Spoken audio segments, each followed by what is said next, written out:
Titanic का डूबना इतिहास की सबसे प्रसिद्ध और दुखद घटनाओं में से एक है। वो दिन था 15 अप्रैल 1912, जब साउथहैम्पटन से न्यूयॉर्क शहर जाते समय एक विशाल हिमखंड से टकराने के बाद जहाज अचानक डूबने लगा और स्थिति से निपटने के लिए जहाज ने एक हताश संकट संकेत भेजना शुरू कर दिया। 58 समुद्री मील दूर स्थित RMS कार्पेथिया ने कॉल प्राप्त की और बर्फ की उपस्थिति के बावजूद तुरंत टाइटैनिक के निर्देशांक पर पहुंच गया और एक ड्रिफ्टर और 13 लाइफ बोट्स की मदद से लगभग 705 लोगों को जीवित बचाने में सक्षम रहा और बाद में जहाज ने खुले समुद्र में तैर रहे लगभग 328 शवों को बरामद करने में भी महत्वपूर्ण योगदान दिया। लेकिन जब महान टाइटैनिक की खोज और उसके स्थान की पुष्टि करने की बात आई तो ये सभी के लिए एक बड़ी चुनौती बन गई। इतनी बड़ी चुनौती कि 73 वर्षों तक कोई भी इस विशाल टाइटैनिक के मलबे को अंतहीन समुद्र के नीचे नहीं खोज सका। ऑल्दो टाइटैनिक के डूबने के तुरंत बाद उसकी खोज शुरू हो गई थी, फिर भी लोग उसे वापस पानी की सतह पर लाने की योजना बनाने लगे। हालांकि किसी को भी ये अंदाजा नहीं था कि वो कहाँ है या किस हालत में है, और शायद इसीलिए ज्यादातर योजनाएं ज्यादा आगे नहीं बढ़ पाईं। शुरुआती खोज प्रयासों में गोताखोर केवल 90 मीटर की गहराई तक ही पहुंच पाए, क्योंकि जिस गहराई पर टाइटैनिक स्थित है वहां पानी का दबाव 6000 पाउंड प्रति वर्ग इंच से भी ज्यादा है। इसलिए पानी का अत्यधिक दबाव टाइटैनिक को बचाने की सभी योजनाओं को विफल कर रहा था। हालांकि 19वीं सदी में टाइटैनिक को बचाने के बारे में कई तार्किक और तर्कहीन प्रस्तावों पर चर्चा हुई थी, जैसे टाइटैनिक के शरीर को पानी की सतह पर उठाने के लिए एक बहुत शक्तिशाली चुंबक का इस्तेमाल करना, या टाइटैनिक के खाली स्थान को अनगिनत पिंग पोंग गेंदों से भरकर उसे समुद्र की सतह पर लाना। कुल मिलाकर इस बेतुकी योजना में टाइटैनिक को बचाने का कोई तरीका नहीं था, क्योंकि उसके सटीक स्थान का कोई पता नहीं था।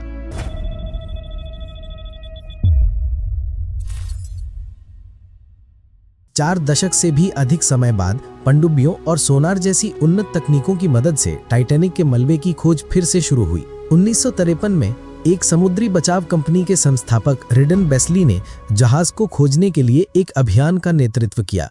उन्होंने डायनामाइट का विस्फोट करके ध्वनि तरंगे या प्रतिध्वनियां उत्पन्न करके और सोनार उपकरणों से उनका पता लगाकर टाइटैनिक के मलबे का पता लगाने के बारे में सोचा। लेकिन बेस्ली के प्रयास विफल होने के 25 साल बाद 1977 में रॉबर्ट बैलार्ड, जो लंबे समय से टाइटैनिक को खोजने में रुचि रखते थे, ने एक ड्रिल जहाज, सोनार और एक ड्रिलिंग पाइप पर लगे कैमरे से लैस रिमोट नियंत्रित पंजे का उपयोग करके टाइटैनिक के स्थान का पता लगाने की कोशिश की।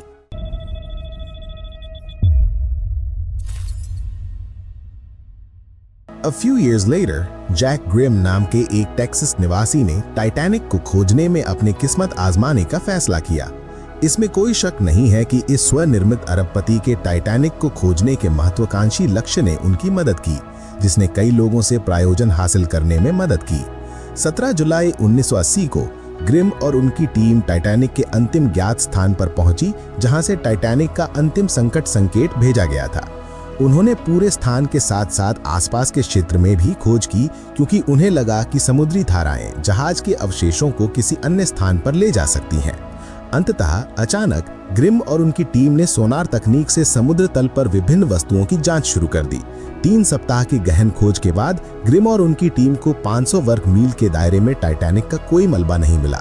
13-14 जगहों पर जाने के बाद उन्होंने डिजिटल इमेजिंग का इस्तेमाल करके एक कैमरा बनाने और उसे समुद्र तल के ठीक ऊपर एक स्लेज पर घसीटने का फैसला किया।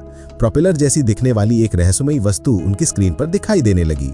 ग्राहम को लगने लगा था कि आखिरकार उन्हें टाइटैनिक का एक टुकड़ा मिल गया है, लेकिन जैसे ही वे उसकी जांच करने लगे, कई समस्याओं और उपकरणों की कमी के कारण उन्हें घर लौटना पड़ा। जब दृढ़ निश्चयी ग्रिम ने तीसरे अभियान की तैयारी की और ज्यादा उन्नत तकनीक और उपकरणों से उस जगह की फिर से जांच करने की कोशिश की, तो प्रोपेलर जैसी वो वस्तु फिर कभी नहीं दिखी।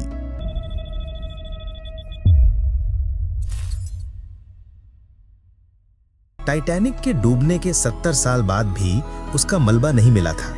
हालांकि जैक ग्रिम उसे ढूंढने में नाकाम रहे थे। हालांकि उनके अभियान टाइटैनिक का काफी विस्तृत मानचित्र तैयार करने में सफल रहे थे।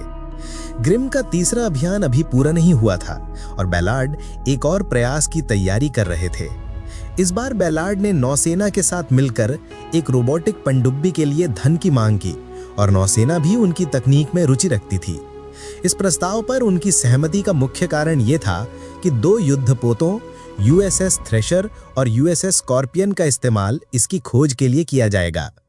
बैलार्ड के लिए यह एक बेहतरीन अवसर था और उन्होंने आर्गो नामक एक नए प्रस्ताव को प्रायोजित किया, एक ऐसा स्लेज जो सोने के कैमरे और रोशनी का इस्तेमाल करके 6000 मीटर की गहराई पर किसी भी चीज की विस्तृत तस्वीरें ले सकता था।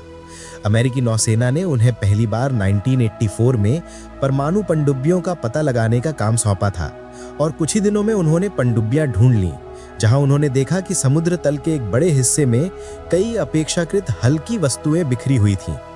पनडुब्बी की खोज ने अमेरिकी नौसेना को दूसरी बार समुद्र तल की खोज करने के लिए प्रेरित किया। इस बार बैलार्ड और जीन लुई मिशेल के नेतृत्व में आर्गो ने अधिक उन्नत सोनार और कैमरों का इस्तेमाल किया।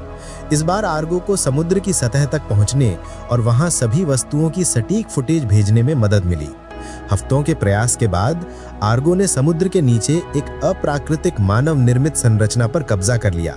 सोनार स्कैनर ने समुद्र के नीचे एक विशाल स्तंभ का पता लगाया और विभिन्न कोणों से ली गई तस्वीरों और वस्तु के सोनार स्कैन के आधार पर विशेषज्ञों का दावा है कि आर्गो अभी टाइटैनिक के एक विशाल मलबे से गुजरा था।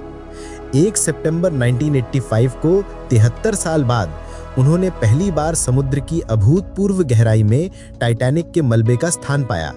यह स्थान उस स्थान से लगभग 15 मील दूर था जहां टाइटैनिक डूबा था। हालांकि जब टीम अगले दिन उस जगह पर लौटी तो उन्हें 2000 फीट दूर टाइटैनिक का टूटा हुआ हिस्सा मिला, जिससे पता चलता है कि डूबने से पहले टाइटैनिक 2 टुकड़ों में टूट गया था। आगे खोज करने पर टीम को कई बिखरी हुई कलाकृतियां मिली, जूते और कपड़े जैसे निजी सामान भी।